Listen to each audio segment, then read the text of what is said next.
Is Audible a scam? And I've been doing a lot of videos about different apps on this channel and different websites you can use to better yourself, but I haven't talked about Audible yet. And Audible is definitely one of the most used app that I used so far this year, or like last year, any year, right? Because every time I read an audiobook from Audible, it's usually like 43 hours. Yes, I said 43 hours, 23 hours, 8 hours, 9 hours, 3 hours, 1 hour. I'm constantly reading, but I'm not so good at like reading in an actual book. So I usually am listening to the book, right? But I really want to tell you guys, is Audible a good investment or is it a bad one? Is it a scam? Can you get something out there that's better? Now, I really want to tell you guys a story before I get started into the pros and cons of actually getting an Audible account. But before I even get to that story, I want to tell you guys this, right?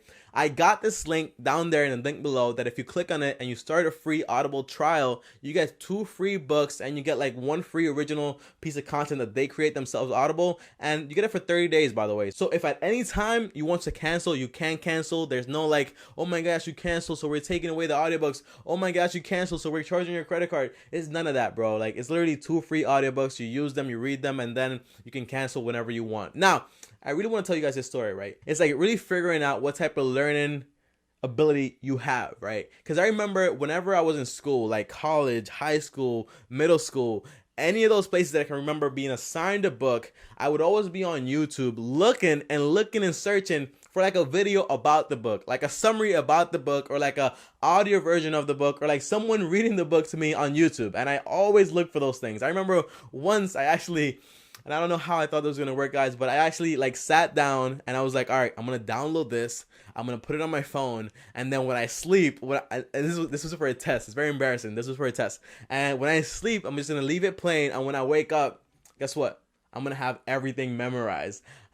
Needless to say, I got like a C in the class because of that like whole technique Shazam. It didn't work, right? But I always knew that was my learning technique. Whenever I would try to read a book like this, like I just couldn't. And I like to do other things, like for example, when I'm in the gym and I'm working out, most of the people that are at the gym are just at the gym working out their muscles but not working out their brains, because most of the time they're just listening to music or doing something else. But I like to also read my books while I'm at the gym. So while I'm working out, I'm listening to that Chris Voss book. While I'm working out, I'm listening to that Richest Man in Babylon book. That's what I like to do because I like to grow my knowledge as I do other things. And here's the deal, right, guys? Audible, and here comes the pros, right? Audible is a very good app, website, whatever you like to say, right? For example, I have an Alexa in my house. I think she just turned on when I said that. And whenever I wake up, I can say, Alexa, play an audiobook. Getting your selection from Audible. Resuming the lessons of history. There's 24 minutes left in the chapter and 4 hours. 51 minutes left in the book. Until that equilibrium of production and reproduction comes, it will be Alexa, stop. You see, so whenever I wake up, I can instantly say, like, you know, play that audiobook, whatever her name is, because I don't want to activate her again. But I like having access to this wherever I am. And if I'm using my computer, I can play my audiobooks. If I'm using my laptop, I can play my audiobooks. If I'm using my phone, I can play my audiobooks. If I'm using my, my thing, I can also do it like that. So you have access to every single place. And let me tell you a secret.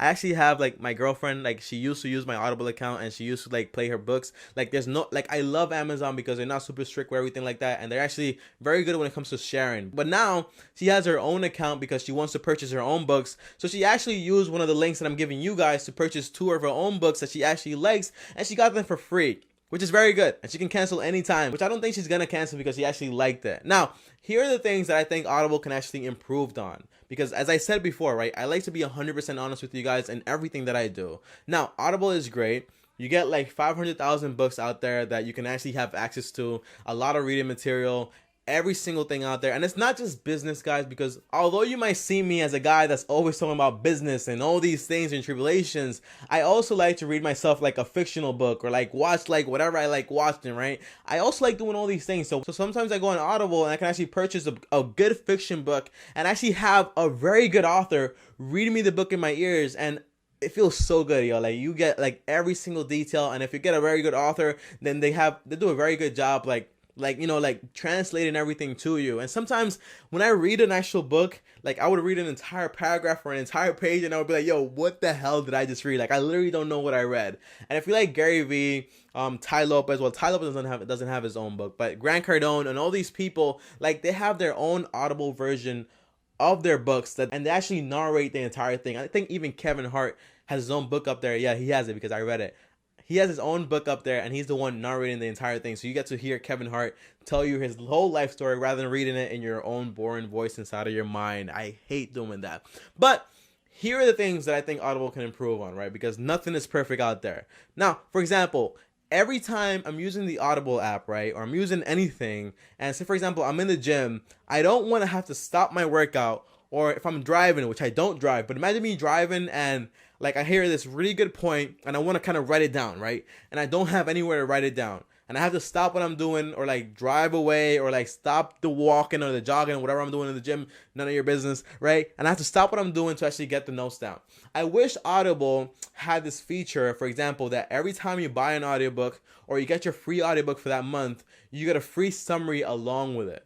And that's really all that's like needed. You know what I mean? So if you get an audiobook about like the richest man in Babylon, you get like a free like pamphlet or paper or PDF, whatever it is, like telling you like, here are the main points about the story. Here's the main thing. Like, you know what I mean? Like, and here are the categories. Here's this, here's that. And I know it's an extra cost to them, but I think that if they have like over like 1 million users, everybody's paying like $14. That's $14 million a month. I think it's like way over 1 million users, by the way. They can afford to do that. And every single thing else with Audible, I really like it. And also one more thing I think they could do, right?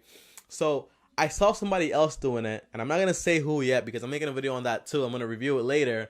But imagine this, right? Imagine you get your first audiobook for free, right? So you get your first audiobook for free. You also get a summary of the book. And on top of that, you get the author himself to tell you the summary of the book and the main points in their, like the full author, like a video version of the author telling you everything and kind of like having like his own class about the entire thing, right? And I think they could do it in a way where it's like the author is kind of like the author wants to do it because they're gonna get a higher commission or whatever like that. So I think they could work something out, and that's really all I have to say about it. But guys, if you like this video, go ahead and like, comment, subscribe, do all that fancy stuff, because every comment gets the video 1,000 views. If you don't believe me, check it out, comment down below and let me know. But if you want to register for Audible and you actually want those 2 free books, go ahead and click that link down below and get your first 2 books for free. And if you're asking me, tell me, well, what books should I get for the first time? I made a video about this and I got like 7 to 8 views, bro, because no one commented on it. But my first top 3 books are like The Richest Man in Babylon, The Millionaire Mind, and the third one, well, you don't need the third one because you only get 2 free books. And after that, if you read those 2, you'll get a better idea of what you want to read next. But guys, that's all I have for this video. I'll see you guys next time, and peace. You've got to start at the bottom if you're ever gonna reach the top. You've gotta watch all the